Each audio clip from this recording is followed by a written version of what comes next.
He's banned by Twitter. He remains on YouTube for the time being. We'll see how long that lasts. He is Carl Benjamin, better known as Sargon of Akkad. Carl, welcome. Thank you very much for having me. I really appreciate it. Good to have you on. Now, Carl, let's just set the table. Explain to the audience exactly how you were caught up in this YouTube purge yesterday. Well, I was live streaming on one of my channels, and suddenly the live stream cut. I was knocked out of my Google accounts, and I was told that I was my account had been suspended. I don't know why, because on my accounts, on my YouTube channels, I didn't have any strikes or copyright strikes or community strikes, and I'm still waiting for YouTube to tell me what exactly this has all been about. So I'm just operating on theory at the moment. And again, it's this whole Kafka-esque thing. You don't know what you've done wrong, so you can't even address it. Yeah. Do you think it's, like they've gone through your old videos and dug up something, or do you have any idea what might have caused this? Well, I actually think this might have, excuse me, stemmed from a political spat about a year ago that I had with another YouTuber, where they leveled copyright strikes at an alternate account I had, and for some reason, over a year later, YouTube has decided to, I don't know, persecute me for some reason. I have no idea. Like to just decide to suspend my actual Google account that my other YouTube accounts are attached to, and that's the best theory I have at the moment. But I mean, it happened a year ago. Why would they do it now? I mean, why would they do all of this right now? Because so many different accounts have been struck, given community guideline strikes, or just been suspended. And it's been part of, it seems that I've been caught up in this kind of stampede that YouTube have been taking part in and perpetrating. I don't know why they're doing any of it. I mean, the volume does seem to have been turned up, especially since the Parkland shooting. Our own bureau chief, Jerome Corsi, by the way, last night, his channel is completely terminated. This is a guy who's been in the White House press briefing room, noted journalist. Yeah. He's gone. They're turning the volume up on everyone. As you're a liberal centrist, self-declared. And you made this point in the Big League Politics interview, actually, which I read yesterday. This purge hasn't, from what I've seen, really impacted, the actual far right or the alt-right. The majority of the targets appear to be centrist conservatives and, what people call the new right. What can we deduce from that, do you think? Well, that's a very, very good question. I mean, the ones there have been so many different accounts that have been struck. It's been difficult to keep up with the sheer volume. And honestly, there's a part of me that thinks that's probably not coincidental, but it's really hard to say, because it's exactly as you say. The far right accounts are being generally left alone, and even then, like, why go after the centrists? I just can't understand it. And the thing I think we have to bear in mind is the culture at Google, because this is something that I think they know that, I mean, everyone knows Silicon Valley is left-leaning, but I don't think they know just quite how left-leaning they are. If you go and James Damore's lawsuit against Google is actually public at the moment, obviously. And so if you go through there, you can find some of the most ridiculous social justice warrior nonsense that's going on in the heart of Google, that's being encouraged by the management. I mean, when Damore brought out his memo, evolutionary psychologists said, yes, this is exactly what we think. This is how the science, this is basically 90% accurate with the science. And then you had on the other side of it, Susan Wojcicki, who went to Fortune magazine and just openly declared that there were no biological differences between men and women. And it's like, okay, so on one side we have he's trained in biology, Damore. He was an engineer at Google, and he wrote a memo that was backed by science. And on the other side, we have the CEO of Google, and she is, for all intents and purposes, a flat earther. So what do we do? And there's a headline, actually, there's a new lawsuit, headline, YouTube hiring for some positions excluded white and Asian males. So they're facing another lawsuit over that. Of course, it came out in the James Damore revelations that he claimed they would literally like heckle and boo people for being white. Yeah. And these are the people that are now policing YouTube content. But in terms of, the alt-right not being targeted as much, in fact, we've seen people who debunk the alt-right, people who try to debunk ethno-nationalism, they get targeted for censorship. They get put behind censorship walls. They get, videos deleted. You were talking about in this interview, the greater threat to the left, it seems, is coming from the center and not the far right. So they don't really care about the far right. They use the far right just like the far right uses the far left, and they kind of play off each other, don't they? They're kind of mutually beneficial at this point. Absolutely. I mean, I honestly think that the rise of the alt-right, and when I say that, that's a very generous term as well, because it's very difficult to find an alt-right YouTube account. Yeah, it's very difficult to find a YouTube account from the alt-right that's got more than 50,000 subscribers, and that sounds like a lot, but on YouTube it's really not very many. But the rise of the alt-right, I think, is a direct response to the identity politics of the left, and I think that most people are already aware of that. That seems to be common knowledge at this point. But I think that the far left is well aware that the far right are never going to gain the sort of institutional power that the far left has at the moment, and the only genuine threat to that would be the more sort of classically liberal individualist centrists who are going to I mean, I genuinely think that that's a far more appealing message to the average person. You don't need to start contextualizing that within, well, look at power and privilege, and look how unfair this policeman acted towards this black guy in another country to you. You know, you don't have to start doing all of that. You say, look, if we just treat people as individuals, and if we just refuse to discriminate based on race, gender, all of these arbitrary characteristics, then you will inevitably create a fair system, because that is what a fair system looks like. Instead of an unfair system where they now have to actually categorize people based on their race and gender, because to try and, I don't know, right some historical injustice or something that nobody involved has been responsible for. It's ridiculous, and I think that the world is becoming more and more aware of this as each day goes by, because of the phenomenal power that the left has at the moment. I mean, in the United States, wasn't it something like 55% of Trump supporters felt that they were under attack for being white? And I think that's a completely reasonable position to have, given that the way the left talks to them.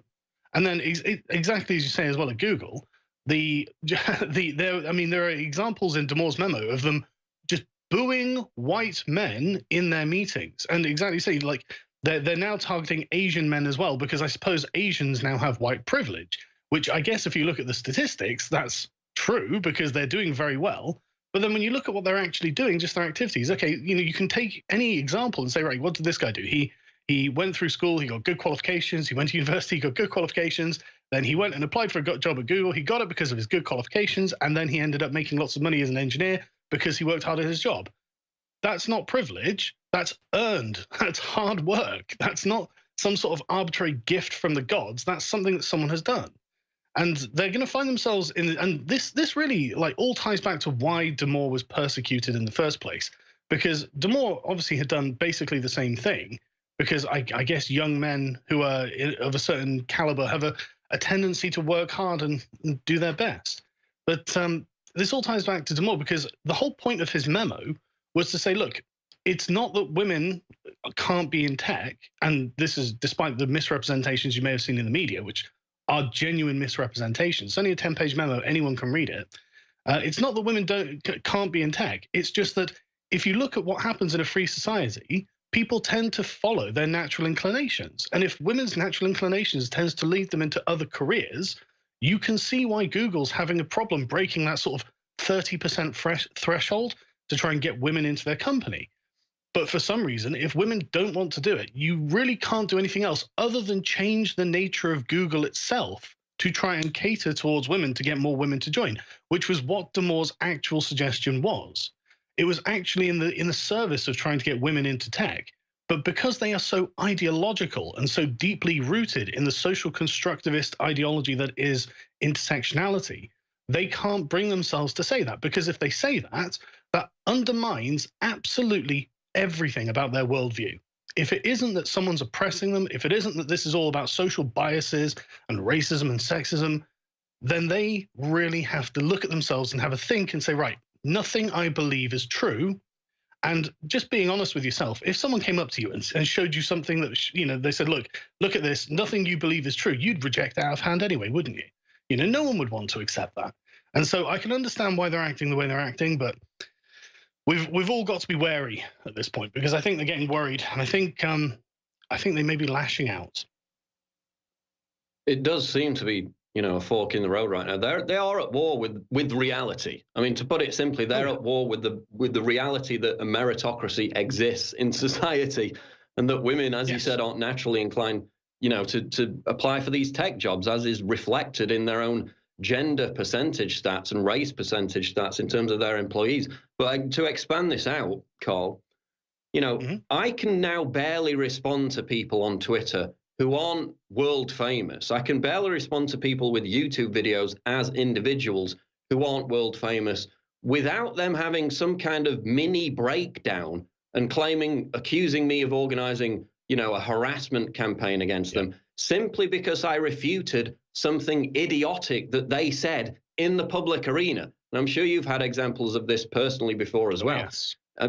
Question is, do you think this whole contrived moral panic about harassment, which is what started the ball rolling on this YouTube purge last week, with CNN lobbying for YouTube to shut down our channel, do you think this whole contrived moral panic about harassment, speaks to this wider societal problem of even public figures now being so coddled, so oversensitive, that they automatically treat counter-arguments and debate as cyberbullying and abuse? I think that's a wider problem here. What do you think?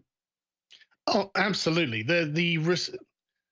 So I think that there's a general distaste of public bigotry, that the public at large generally have an objection to it. They don't like seeing public figures being openly racist, openly sexist, and just openly dismissive. And really, I think it comes down to holding people in positions of power accountable. Because, I mean, Kathy Newman and Jordan Peterson are the example of this, where she's on the attack the whole interview, desperately trying to misrepresent his position, desperately trying to close him into a box to say, look, everything that I believe is right and everything that you believe is wrong.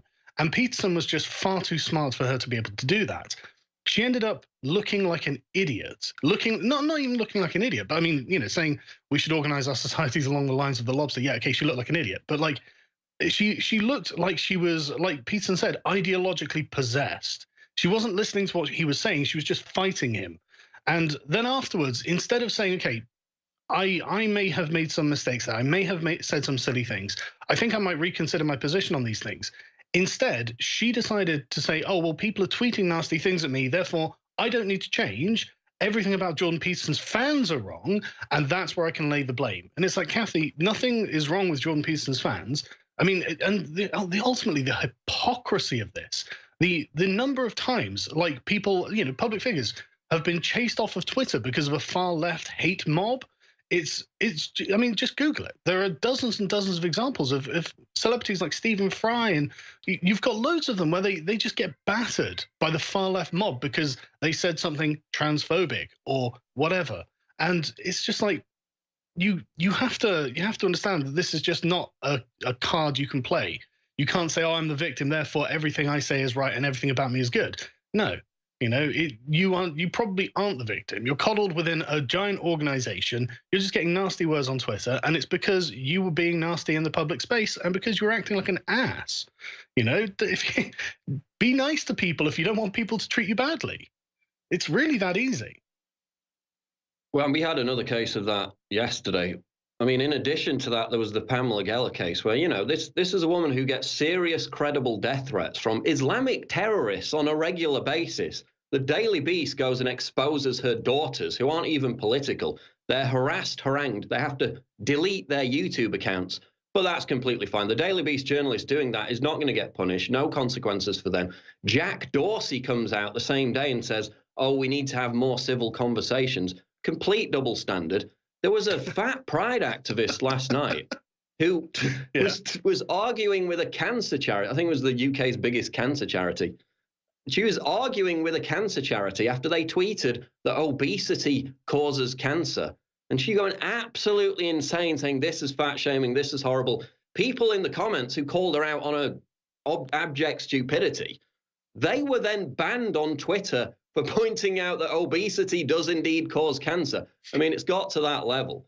I mean, let's expand it out, though. I mean, getting to the solution to all this. I've noticed sometimes we talk about this censorship issue so much. People get jaded about it. We want to talk about our own issues. We want to push our narratives. We constantly have to come back to this censorship thing. A lot of people get bored of it. A lot of people say, oh, why don't you just move to another website? Why don't you just start a new YouTube channel? Carl, I don't understand. I don't think people understand how much effort, hard work, and persistence it takes to build up a YouTube audience. This is a career. Yeah. This is a livelihood. And, in many ways, your entire identity is wrapped up in that channel. So how does it feel? And I know this feeling all too well, to know that you could wake up one morning and find that all that has just been pulled out from underneath you and taken away. What's that feeling like? You must feel that on a regular basis, right? Well, I mean, yeah, I mean, I'm a father. I'm married. I have a family, and I am a full-time YouTuber. And this is why I go out of my way to stay within the community guidelines. This is why my channels don't have any strikes, and I can live stream and whatnot on them. And so to be arbitrarily terminated is genuinely disturbing. I've actually managed to get back into my account now because some of the trusted flagger types are actually not bad folks, and they will help you as much as they can. And it turns out that what you can do is, if you have another Google account, I was able to make that a manager on my YouTube channels, which were left unaffected because there were no strikes on them. And so now I actually can resume my career. But yeah, it deeply disturbing, deeply disturbing. I mean, I appreciate that YouTube probably can't do this for YouTubers who have like 500 subscribers or something, because that's not a sustainable career. It's a different status, unfortunately. But I mean, when you have people whose lives are invested in creating content for their platform, you would think that YouTube would be slightly more concerned about the creators themselves rather than their competitors' perception of their creators, which is dominating YouTube's thoughts at this point. I mean, this started back in February 2017 when the Wall Street Journal attacked PewDiePie. Now, you can say, well, I mean, it's just an abstract thing, but it's really not. And there has been a distinct pattern of behavior from the Wall Street Journal. And it should come as no surprise that the Wall Street Journal has been suffering massive layoffs recently as well. I'm actually going to produce a video today that will categorize all of this information so people have access to it, because it's amazing. They attacked PewDiePie for his jokes, and they did. I mean, it was like anti-Semitic jokes. That makes Mel Brooks a Nazi. It's literally ridiculous to say that a comedian mocking Nazis is anti-Semitic. But okay. And then we've got on the 24th of March, they were still complaining that on quote unquote objectionable content, there were adverts. And then that led to the adpocalypse. So creators like me and really this PewDiePie as well, because this was unconnected to him, but they were just attacking YouTube as a platform, saying, well, look, you have an advert on a piece of media that we disapprove of, therefore YouTube as a whole is at fault. And that means that hundreds of thousands of independent content creators who had nothing to do with the very tiny slice of offensive content are now being financially punished by YouTube or by the advertisers for responding to an attack by the Wall Street Journal. And then on the 11th of November, you have the Wall Street Journal connecting YouTube to pedophilia. It's, oh my God, that's an even smaller slice of what's happening on YouTube. But yet again, the advertisers were called in. YouTube was called in front of the British Parliament on charges of hate speech, and they ended up hiring these 10,000 moderators. And when you look at the culture that Google and YouTube are swimming in, the far left, incredibly regressive culture, what kind of moderators are they hiring? And then we have the YouTube Purge, I think, as a direct result of that, where these 10,000 people decide, well, right-wing gun, all of this, conspiracy theory stuff, right? Okay, well, that's all verboten. And it's like, well, okay, but you've got to understand that YouTube it's a monolith. It's a huge competitor, like it's a hegemon. It controls the market when it comes to alternative media like this. It's so big, there just isn't a competitor around at the moment. Now, that's not to say that the free market won't create one. I really genuinely hope it does. And there are alternatives if people aren't aware. But unfortunately, you had VidMe was one that was around recently and had to shut down because they simply can't outcompete YouTube. Because at this point, anything that someone does, YouTube can just appropriate. And they've got the financial backing and the infrastructure to just be able to implement it within a few days. And they can now, they're at a point where they're so powerful that you've got to start trying to not attack YouTube, but like trying to get them to listen to you. And this is why there's a talk of a YouTuber union going around. There's a YouTuber called Yoey Sprague, I think his name is, He runs the Slingshot channel. And I think today he put up a video talking about how he wants to start unionizing content creators. And honestly, I think that it might be worth our time to do that, because we're just getting knocked around. I mean, they've cost everyone thousands of dollars. And that's, and it's small individual content creators. And then you go to the big guys like PewDiePie, they cost him millions of dollars. And all he did was tell jokes. So yeah, I think something's got to change. I don't know why YouTube even listens to the mainstream media at this point, because if you look at all of their metrics, there have been so many layoffs, and they're all tailoring their content to be video focused, because YouTube is out competing the mainstream media, the old media. YouTube videos are becoming more and more accessible, more and more popular, and for some reason YouTube keeps bending the knee to these people. If I were running YouTube, I would just tell them to get stuffed, because they can't actually do anything to YouTube other than the only thing they can do is attack their advertisers. And another thing that is interesting about this, the head of YouTube, Google Europe actually turned to the advertisers and said, look, if you are concerned that your adverts are appearing on quote unquote objectionable content, then you need to speak to your marketing departments, because we already have tools in place to stop you advertising on videos that you might find controversial. But if you're not doing it, then what you're telling us is that you actually don't care about that. What you care about is that there's a public scandal. And if there's a public scandal, you can just tell them to go away. No one is associating, Coca-Cola or Adidas with the Holocaust denial or something like that. Nobody's doing it, because everyone knows that on the videos that are being played, the adverts that pop up are served by an algorithm. No one thinks that these major corporations are, oh, right, we're going to target that precious neo-Nazi demographic to sell our product to, because that's our desired consumer. Nobody thinks that. It's all ridiculous. It's all just smoke and mirrors, really. No, I'm surprised that it took them this long. If this is a purge, I mean, they kind of walked it back and said, oh, it was a mistake, but then continued to delete people's channels days after that. If it is the start of a purge, I'm surprised it took this long. It was August 1st last year when YouTube announced that they would hire people from the ADL and the Southern Poverty Law Center to police content. Okay, the ADL is an organization that thinks a cartoon frog is hate speech. I mean, so those are the people policing the content. They think the OK hand sign is a white supremacist form of hate speech. I mean, what could possibly go wrong with those kind of people policing content? The SPLC again. I just want to correct you on that. Actually, the ADL didn't say that. That was actually left-wing mainstream journalists who had lied about what the ADL had said. The ADL had actually said it wasn't a form of hate speech, the OK symbol, but they said it was anyway, because for some reason, I guess they don't get That's called correct. on their I own. remember that now. Yeah. That's correct. Sorry, the SPLC. Specific. Oh yes. The SPLC. Oh, yes. this is quite an interesting organization. This is a group. These organizations are just a joke. No, they listed Ayaan Hirsi Ali, an ex-Muslim reformist. They listed Majid Nawaz, a Muslim reformist, as anti-Muslim extremists, painting a target on their back for actual Islamic radicals to target them. This is who's policing YouTube. We wonder why this is happening. This is why it's happening. They publicly celebrated, the SPLC, Twitter banning, quote, right-wing accounts back in November 2016. They have nothing but contempt for free speech.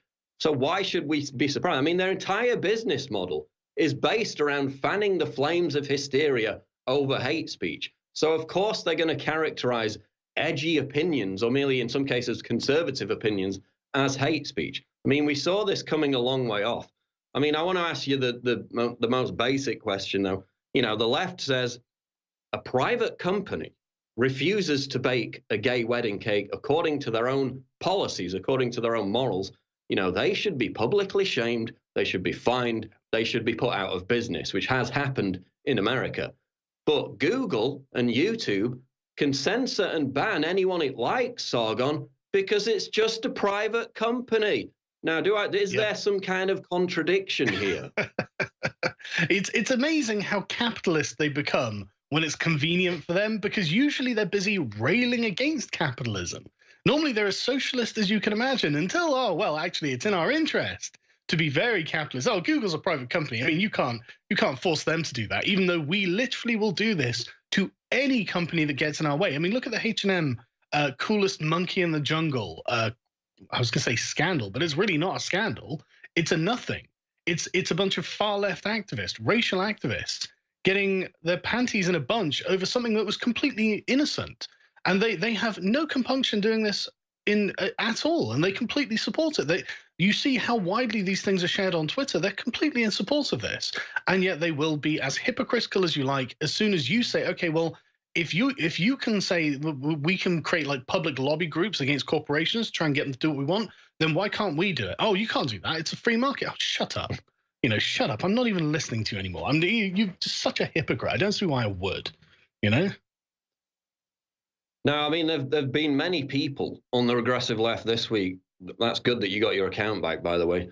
But cheering, Thanks. applauding, popping champagne corks, celebrating the fact that we're being silenced. Like, it's even possible at this point for their echo chambers to get any smaller. I mean, what message do you have for those who applaud monolithic corporations like Google censoring free speech? What do you have to say to those people who are all on Twitter celebrating still?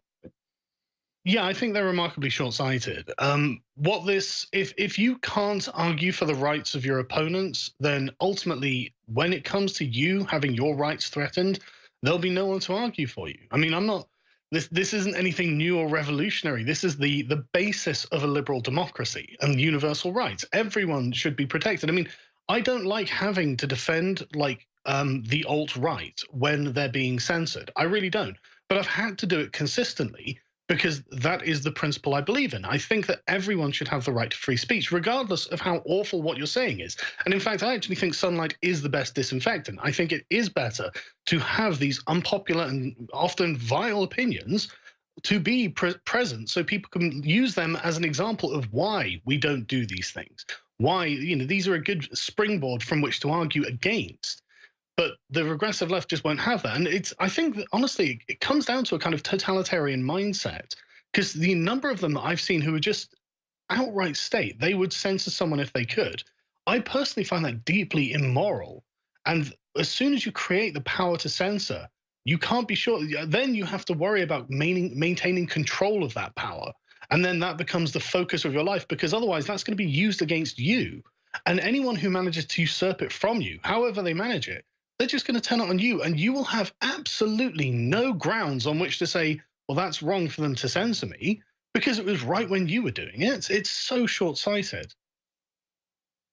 But you're a Nazi, Sargon. I mean, come on. I mean, that's literally become, that is almost a center-left position now. Anyone who disagrees with me is a Nazi. You see it more than ever. If you're a Nazi, how dare you have a right to an opinion? I mean, let's talk about solutions, though. Okay, this was mentioned in the Breitbart article, the Purge, which came out last night, big article. Ted Cruz, last month in a hearing, basically held YouTube's feet to the fire. He said if they don't comply with Section 230 of the Communications Decency Act, they're going to be in big trouble. That states that as a company, Google has to remain politically neutral. If they don't, they put themselves at legal risk of being responsible for the content posted on their websites. So they would be directly responsible, for example, death threats posted by an individual user. I mean, that's one way we can go. We can continue to pressure lawmakers on that. People have talked about an internet bill of rights. Aside from whining and complaining about it all the time until we're blue in the face, and I'm quite honestly bored of that at this point, but it does have some effect, right? They do walk it back when we make a big fuss out of it, but we continue having to do that. Aside from that, what are the solutions? What can we do to pressure YouTube to align its policies more in line with the First Amendment? What are some solutions that we can work towards? Okay, so the problems that we face are that Google has a particular kind of culture, and it's very deeply embedded within Google, and it's very resistant to the ideas that we have. And it's not because there's anything wrong with our ideas. It's actually that they're just incompatible with the ideas that they have. They have a kind of top-down, centralized organizational view of the world, whereas the sort of classical liberal types have a kind of bottom-up, individualistic, and I wouldn't say chaotic. I think competitive is a better term. Competitive view of the world, where the people who are at the bottom and they organize their channels, they perform as they want. They want to be left alone to continue their careers as they want. But then when you find that coming into conflict with the top-down ideal that they're trying to impose on the world, which is political correctness and all of the sort of far left agenda, you can't help but find yourself at an impasse there. And so we can't persuade them to agree with us. We have to force their hand in the same way that the Wall Street Journal has done. Now, I would like to try and get them to say publicly and to maintain the stance that they won't police the political nature of the content on their platform. I think that YouTube's only mandate for policing their platform should be what is legal and what is illegal. Anything beyond that, they should have absolutely no opinion of, because that would be the, I mean, I'm just saying this as if I was running YouTube, because that would save me so many headaches. And the first time that something like this conspiracy video reaches #1 on the trending, and that everyone's outraged. But if you look at David Hogg, he went on CNN and said, well, I actually don't mind that this happened because it made me famous. You know, it wasn't true. And everyone said, oh, look, it's not true. And so now he's got like 250,000 Twitter followers or something like that. And it didn't hurt him at all. But it did hurt YouTube content creators, like we're seeing now with this purge. They cracked down, they started censoring, they started, again, bad precedents. So what I think we need to do is try and explain somehow to YouTube, say, look, just don't accept it when they say you must do something. And after the like 2 or 3 times of this happening and YouTube saying, look, we don't have a political editorial policy, we're not here to police fake news. That's actually the public's job. And it is the public's job to police fake news. That's the thing. The last thing you want, because I've heard rumors of this coming down the pipeline, something that is effectively going to end up being a social media ministry of truth, where they are the ones deciding what is true and what is not. And when you have a company controlled by a person who doesn't believe gender is real, saying, look, I'm going to tell you what's true and what's not, that's beyond the pale, in my opinion. And that's a genuinely scary position to be in, because this person could quite well be in just an ideological bubble, and they'll say, well, anything outside of this bubble just isn't real, even if you have however much proof you need. So I think that YouTube should absolutely recuse itself from policing the political and factual nature of the content. That's for the public to do. And if you look at YouTube comment sections, if you look at upvoting and downvoting, it's a surprisingly effective mechanism for that. And the nature of the sort of public dialogue that goes on, people will police what's true and what's not. I mean, there are fact-checking organizations. There's every reason in the world for anyone to produce a rebuttal to something that's been said that's not true. It keeps a conversation going. It gives the audience something interesting to watch. So the idea that this needs to be done from on high is, I think, a dangerous precedent and unnecessary, and creating a rod for their own back. I think if they were smart, they'd just do exactly as I recommended. And as you mentioned earlier, there are some rational actors within YouTube. Let's hope that those cooler heads prevail, because not everybody within these corporations is, you know, it's not all the inmates running the asylum, at least not at this point, until they hire 10,000 more people under the management of the SPLC or whoever. But there is some hope on that score. Going to wrap it up, but just in closing, you're banned on Twitter, obviously, a while ago. Tell people how they can find you on these other alt media platforms. Yeah, you can't get me on Twitter because Jack Dorsey is part of the Silicon Valley far leftists, and I wasn't shy in letting him know that he was an idiot. But yeah, you can just search on any search engine for Sargon of Akkad, and my YouTube channel has usurped the historical figure.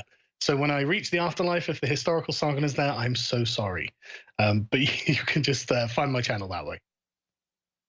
All right, and you've got combined over 1 million subscribers now. Thankfully, you have access so you can continue to do your job, do what keeps you alive, what puts food on the table, and we're happy to learn that. Sargon, we'll keep an eye on it, but thanks for joining us. Really appreciate it. Thank you so much for having me.